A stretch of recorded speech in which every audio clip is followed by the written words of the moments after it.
an expert on the Constitution of the United States and the Bill of Rights.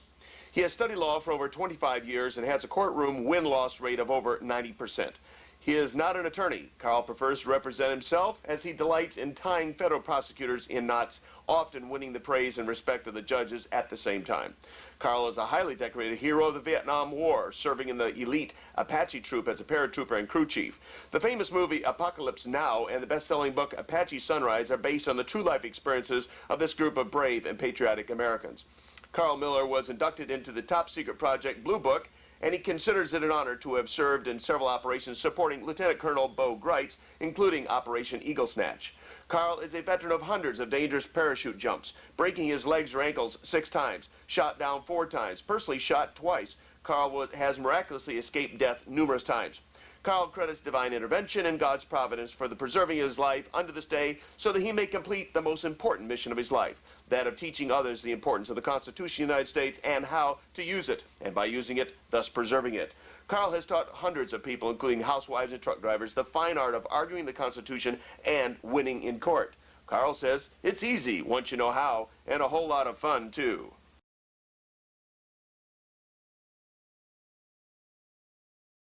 Get that by, we're going to go into some other arguments here. We're going to try and show you how to really effectively use this book, okay? Now that everybody's got that in hand. The next thing we're going to start teaching you is things like about the Second Amendment. The Second Amendment is one of the biggies that everybody talks about today and the one that gets railroaded probably the most. The next is the Fourth Amendment and the Fifth Amendment, okay? But the Second Amendment is one of the most vital amendments here because our forefathers had such an important understanding of life, liberty, and pursuit of happiness, that was the First Amendment, that they turned around and realized that without the right to protect that first right, they didn't have that right. So the Second Amendment, they instituted the right of the people to keep and carry arms, and that right shall not be infringed. Now, they started out by saying a well-regulated militia being necessary for the maintenance of a free state. Okay? Isn't that a true statement, folks? A well-regulated militia is necessary for the security of a free state. That's just a true statement. So is oranges are orange. That's why they call them oranges. Okay? But that doesn't have any legal precedence in theory. The most important part about that Second Amendment is it says the right of the people. And the Supreme Court has ruled in hundreds of cases that whenever it says the right of the people, it means the right each of every single citizen to possess the right equally. Now, a lot of guys like to hand out this manola that, well, that's a collective right. You got to be a member of the militia. That's all hoodoo. You don't have to be a member of the militia. All you have to do is be an American. You have the right. The right to keep and carry arms, and that right shall not be infringed. Now, you will note after infringe, there is no subparagraph A, B, C, D, E, F, G, which would stipulate as to what would be an acceptable infringement. So all infringement is forbidden. Now, who says so? You say so. Do you see that? Does everybody see that? You say so. Who are you? I'm an American. And I'm telling you, you're infringing my rights. You're stealing my rights. I claim infringement. I claim encroachment. I claim impingement. I claim usurpation. I claim you're stealing my right. Because that's what they're doing. And I ask them, what is it you don't understand about the word infringement? Because that's exactly what it says when you look in Black's Law Dictionary. That's another thing I want to bring up. When you want to talk to these people in court, you want to get a hold of one of these books, right here. It's called Black's Law Dictionary. You would be absolutely amazed what's in Black's Law Dictionary. This is the exact words. Just a second, please, folks. This is the exact words that you need to be able to definitively define the word game problem that we are having with these people today. They like to keep changing the words. But guess what? The words in this book are the words that were written when we were in the Constitution when it was signed. And the definitions that are in this book are enforceable in a court of law. You can bring this book into court and pull it open and say, this is the one, Judge. And they gots to listen. And that's the way it is. So for sure, if you're going to be in this, go down to one of your bookstores, whichever you may have in your area, Barnes & Noble or any one of the dozens of decent bookstores, and get a copy of Black's Law Dictionary. You need that to be in this because this is kind of like defining the map of how to get from A to B. You have to have this book to be able to pull it out so that you can turn around and tell them, hey, don't trample my rights. I take a real dim view of that. Another good book you can pick up on the Constitution is this American Constitution, put out by West Publishing Company. This goes into a whole lot of widened arguments as to your Constitution. Now, after I'm finished talking to you, you're going to have a new concept of Constitution and how it works. You're going to understand that it's what you say it is. If you got an honest right, and I'll give you a perfect example. Now, the First Amendment basically talks about the right of life, liberty, and pursuit of happiness, right? But isn't the right to work part of right of life, liberty, and pursuit of happiness? You got a right to work, right? Contract your labor, your skill, and your time of life as you see fit, right? Does that make sense to you? That's a First Amendment right. Another First Amendment right would be the right to travel freely unencumbered. See, no state can require you to have a license to travel freely unencumbered, and we'll go into that and show you how that is taken care of. Okay? The bottom line is you need to learn as much as you absolutely possibly can in the shortest possible time about your Constitution, because I'm telling you right now as we speak, they are trying to curtail that Constitution and take away rights that you have that have been given to you from your forefathers. There's only one thing that's going to stop that. Well, maybe two. There's two things. The first thing that's going to stop that, if all of us get together, get a hold of one of these books and start shaking it and say, whoa, Horsey, we're not letting you take away that Constitution. This is America. We got an American flag on that pole out front. Last time I checked, this is the United States of America. We got a Constitution here, and you ain't touching that Constitution. So you call up that Bill McCullum in Washington and you tell him, he's the guy that sponsored that 666 bill to take away the Fourth Amendment right to have a search warrant. You get a hold of him, and I'll give you his number later on in the speech here. And you call that joker up and you say, sir, what is it you don't understand about your oath of office? We'd kind of like you to leave the Constitution alone. As a matter of fact, we'd like you to make it stronger than it is, not take nothing away from it. Period. And we resent the hell out of you taking an oath of office to protect the Constitution, and we put you in office, and the first thing you do when you get in there is try and scuttle the Constitution and flush it down the toilet. We're not going to put up with that stuff. We want you to understand that real clearly. The second way we can do it is, if necessary and proper, our militias can come together and decide to tell these people that are giving aid and comfort to the enemies of our country by breaking down our laws that you have broken the law of Title 18, United States Code, Section 2381, which says that in the presence of two witnesses to the same overt act or in an open court of law, if you fail to timely move to protect and defend the Constitution of the United States and honor your oath of office, you are subject to the charge of capital felony treason, and upon conviction you will be taken by the posse to the nearest and busiest intersection and at high noon hung by the neck until dead. The body to remain in state until dusk as an example to anyone who take their oath of office lightly. You see, without that oath of office, this Constitution is worthless. That's why we have you take that oath of office, so that we know you will honor this oath of office and that you will keep our Constitution. We don't want anybody taking our Constitution away, and we're here to tell you right now, don't do it. We'll take a dim view of it. We probably will charge you, and we're not fooling around. Okay? Now, let's get into some other things in the Constitution. The bottom line here is you have to know to be able to exercise your Constitution. The most important parts about your Constitution are in your first 10 amendments, okay? Obviously, the right of the people to keep and carry arms shall not be infringed, and that right shall not be infringed. You must claim your right if you want to have it. You have to be willing to do that. And if they are going to take your right, then you have to be willing to challenge them, whatever it costs. Now, the bottom line is any law that comes in conflict with that, what do we talk about in Article 6, Paragraph 2? If any law shall come in conflict with this, the supreme law, what happens? It's null and void of law. It bears no power to enforce, no obligation to obey, purports to settle as if it never existed. Unconstitutionality dates from the enactment of such a law, not from any date so branded in open court of law. So what happened to the Brady Bill, folks? Canceled due to lack of interest. Okay? What happened to the crime bill with the gun infringements? If any portion of the bill be unconstitutional, the whole bill is unconstitutional. Because why? Repugnancy. Okay? It's repugnant to the United States Constitution. It's null and void of law. It bears no power to enforce, no obligation to obey, purports to settle as it never existed. Which case said so? Marbury versus Madison, 5 U.S. 137, 1803. That's how important that case is. That's why you got to go down to your law library and read. Okay? So Marbury versus Madison is extremely important. It's important that you be able to read the case, understand what they're talking about. Now, other cases that are involved are your rights to due process, like under your 4th and 5th and 6th Amendments, right? The right of the people to be secure in their houses.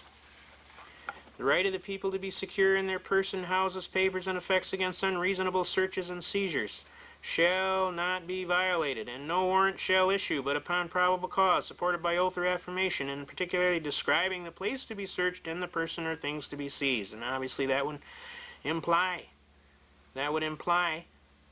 that he'd gone before a judge and said, this is the guy, he did it, this is the crime that was done, and this is the evidence we're looking for, Judge, and we'd like to get a warrant, and we're swearing everything we told you is the God's truth, and then they can come over and they can search till hell freezes over.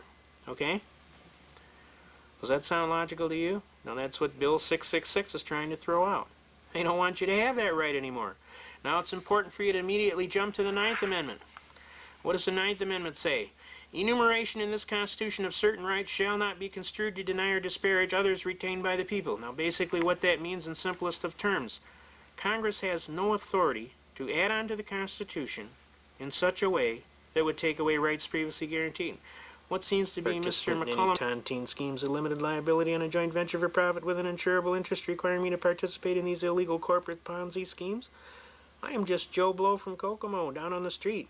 I just live at the common law, and I have a right to work and contract my labor, my skill, and my time of life as I see fit, not as some third-party arbitrary and capricious bar association sees fit. And they had loaded the court with all these attorneys, and they was, oh, you hear that guy?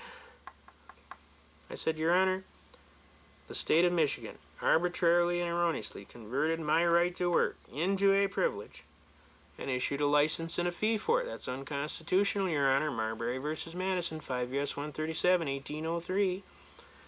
Anything in conflict or repugnancy is null and void of law. Okay? Can you see that? Marbury versus Madison. And since the state converted my right into a privilege and issued a license and a fee for it, Murdoch versus Pennsylvania, no state may convert a secured liberty into a privilege and issue a license and a fee for it. And if they do, Shuttlesworth versus Birmingham, Alabama says I may ignore the license and the fee and engage in the right with impunity. That means you can't punish me. And U.S. versus Bishop, 412 U.S. 346 defines willfulness as an evil motive or intent to avoid a known duty or task under the law with a moral certainty. I submit, Your Honor, I couldn't have done an evil task because I was totally following the Constitution and the U.S. Supreme Court. I would submit that prosecution counsel's burden is to prove that I did willfully and knowingly avoid a known duty or task under the law, namely to get the license. And I would submit he specifically precluded he cannot perform his task, and therefore I'd motion for dismissal with prejudice failure to state a cause of action for which relief can be granted, and I'd kind of like to collect my costs and fees for having to defend this frivolous, spurious complaint. The judge rolls back in his chair with a great big smile, and he turns to counsel for the prosecution. He says, well, Mr. Prose, what do you think we ought to do about this young gentleman? The prosecution bounced back. How about we honor the motion to dismiss, Your Honor? The judge says, good answer, because I don't think you're ready for this kid today. And the whole court broke out laughing. An old gentleman walked up to me and he said, son, I just want to shake your hand and tell you, you got to have like King Kong, because you just slammed the Bar Association right into the ground. On top of that, I've been an attorney for 57 years, and I just want to shake your hand, sir, and tell you that that was one of the most magnificent arguments that I've ever had the privilege to hear in a court of law. Now, he was an honest attorney, and he realized what kind of a chain was around his ankle with this Bar Association. And these lawyers, they resent that. They really do. They're people just like you. They don't like to have any chains on them. But they hadn't had anybody quite show them how to get those chains off. And when they saw somebody do it in their own skill, with their own, with their own cards, on their own playing field, it actually impressed the hell out of them. I had several gentlemen come up and shake my hand that day. Needless to say, the case was dismissed, and I've been helping little people getting jammed for years. Every time I see some little person get jammed, I'm out there flipping that wrench. Zingy, zingy, zingy. And I flip that wrench on them so good that usually they just back off. Dr. Kevorkian was a perfect example. The poor man was just trying to help these poor people. They were jamming him every which way but loose. So what we did is we taught him a thing called quo warranto. I got a hold of his attorney and submitted all of the arguments. Let me bring that up here. Quo warranto. got the core. You brought it in here. Let's see. Just a second. Can we go to a pause here for just a second? Oh, wait, here we go. There we go. Quo warranto. Let's bring that up next. Alright, now we're going to bring up several arguments right here. We're going to bring up police powers, and we're going to bring up quo warranto. Quo warranto is a basic right that goes back to English law, ancient English law. Okay, here it is right here. Alright, quo warranto. Let's read it. Quo warranto.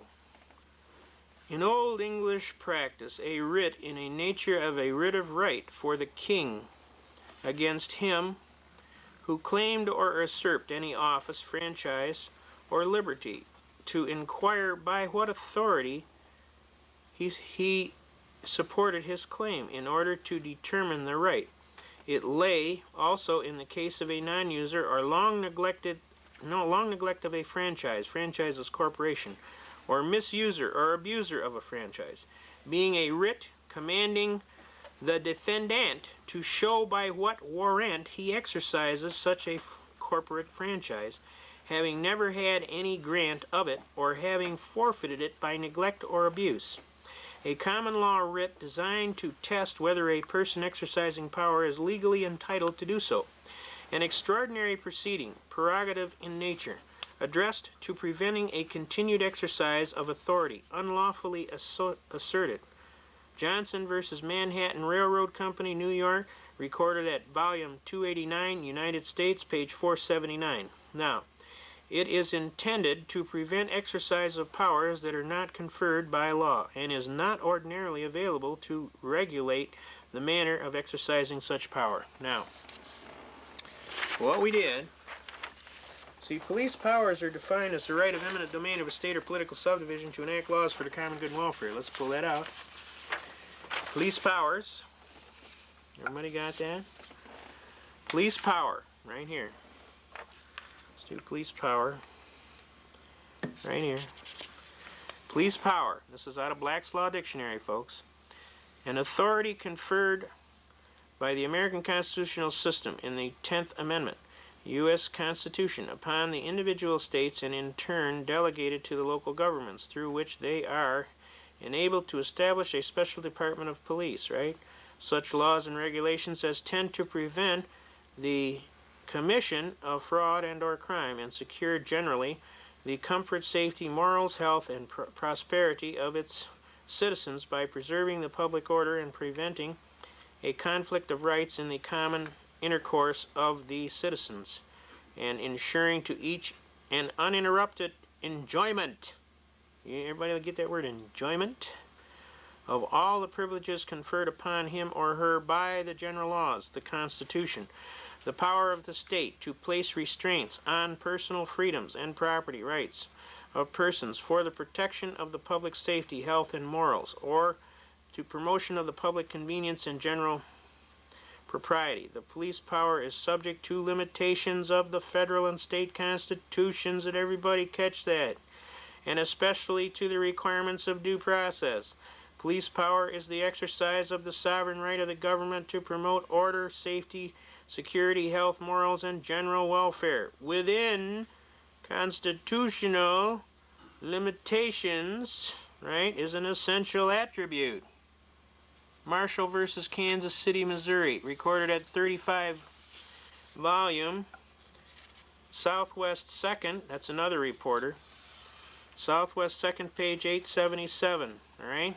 Now, police powers are the right of eminent domain of a state or political subdivision to enact laws for the common good and welfare and to curb crime within constitutional limitations. And the key words in that whole thing are within constitutional limitations. And then it tells you to see the 10th Amendment. And when you see the 10th Amendment, and believe it or not, you can go look up the books, and it divides the 10th Amendment real. Here, pull over here. All right.